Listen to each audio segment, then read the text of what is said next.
அஸ்ஸலாமு அலைக்கும். அன்பார்ந்த நண்பர்களே, ஈரானுடைய இஸ்லாமிக் ரெவல்யூஷனரி கார்ட் காப்ஸ் ஒரு சுப செய்தியை மீண்டும் அறிவிச்சிருக்கிறார்.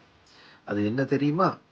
நெத்தன்யாகு பதுங்கி இருந்த ஓ பங்கருக்கு 2 ஹைப்பர்சோனிக் மிசைல்ஸ் டைரக்ட் ஹிட் அடிச்சிருக்குது. அவர் ஒன்றில் இறந்திருக்க வேண்டும் அல்லது கடுமையான காயத்துக்குள்ளாய்க்க வேண்டும் என்று ஐஆர்ஜிசி மேலும் தெரிவிக்கிறது. இஸ்ரேலுடைய தலைவி அண்டர் ஃபயர், அடிண்ட அடி, சும்மா அடி தூள்.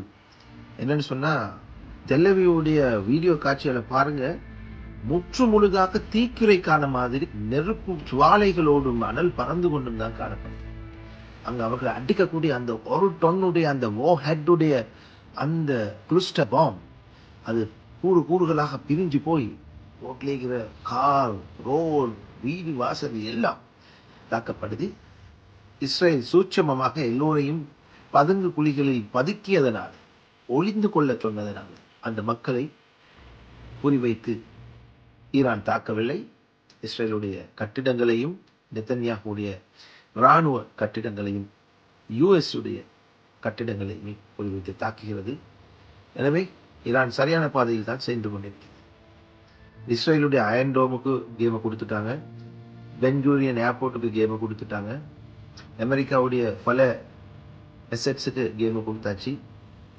இப்ப நெத்தன்யாகு தான் நடத்துதா?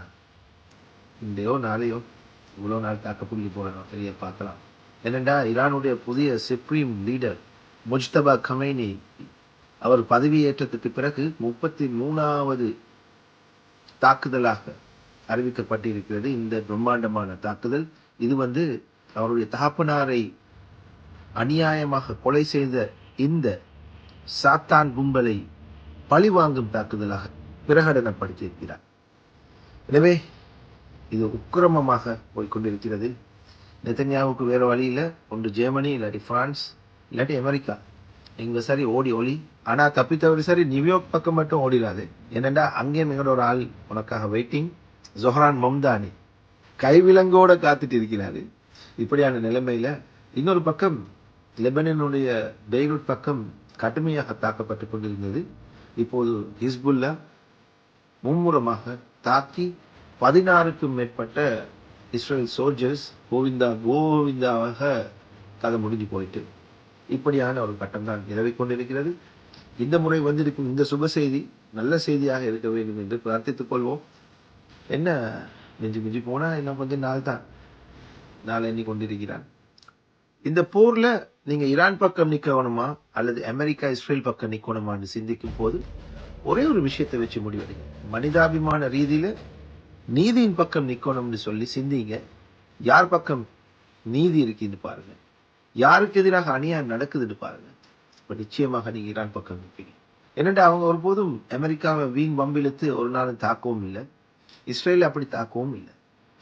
அவர்கள் டெட் டு அமெரிக்கான்னு சொல்லி வந்தார்கள், பல வருடங்களாக சொல்லிக் கொண்டிருக்கிறார்கள், தசாப்த கணக்காக.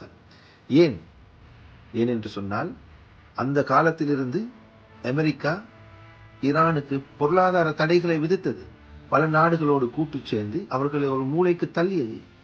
இவைகளை புரிந்ததனால் தான் டெத் டு அமெரிக்கா என்று சொல்லி அந்த கொடுங்கோல் ஆட்சியை எதிர்த்து வந்தார்.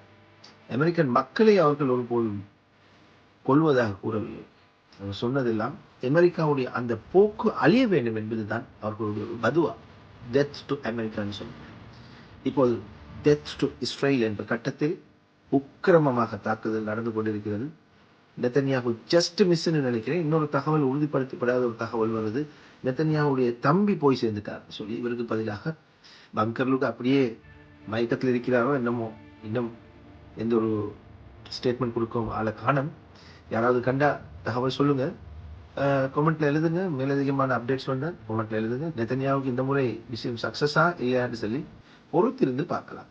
அடுத்தடுத்த அப்டேட்ஸ் சந்திக்கின்றேன். நான் உங்கள் அன்புக்குரிய நண்பர் Nasrin Nizami. Let's pray for peace. Let's stand with Iran and stand for justice. Assalamu alaikum wa rahmatullah.